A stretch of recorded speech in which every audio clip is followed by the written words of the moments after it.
படுக்கையாக இருக்கிறாங்க, ரொம்ப கிரிட்டிக்கல்.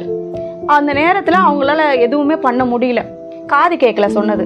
நான் கிட்ட போய் அவங்கள தூக்கி உட்கார வச்சு அவங்க காது கிட்ட போய் அம்மா நான் உங்கள் பொண்ணு வந்திருக்குன்னு சொல்லி என் பேரை சொன்ன உடனே அவங்களுக்கு எப்படி தோணுச்சா தெரியல, நான் சொன்னது காதில் விழுந்துச்சு. ஒரு கொஞ்ச நேரத்துக்கு என் கழுத்தை கட்டிக்கிட்டாங்க.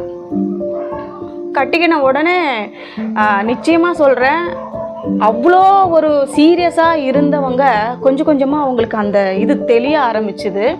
அதுக்கப்புறமா கொஞ்சம் கொஞ்சமாக பேச ஆரம்பித்தாங்க. பேச்சு கூட இல்லாமல் வெறும் இவங்க எதனா சொன்னாங்கன்னா மட்டும்தான் அப்படி மட்டும்தான் பண்ணுவாங்களாம்.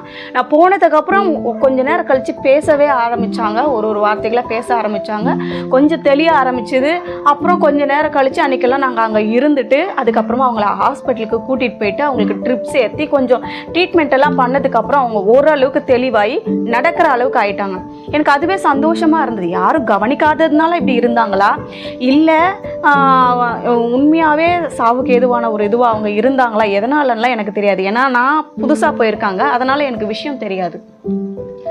ஆனால் பாருங்க, அக்கா சொன்னாங்க இன்னைக்கு நைட்டோ நாளைக்கோ அம்மா இறந்துடுவாங்க, எல்லாருக்கும் அது ஆயத்தமாக இருக்கிறாங்க, அதனால் இங்கே வந்துருன்னு சொன்னாங்க. நான் அவங்கள பார்த்து கிட்டத்தட்ட 7-8 வருஷம் ஆகுது. என் அம்மா இன்னும் உயிரோடு இருக்கிறாங்க.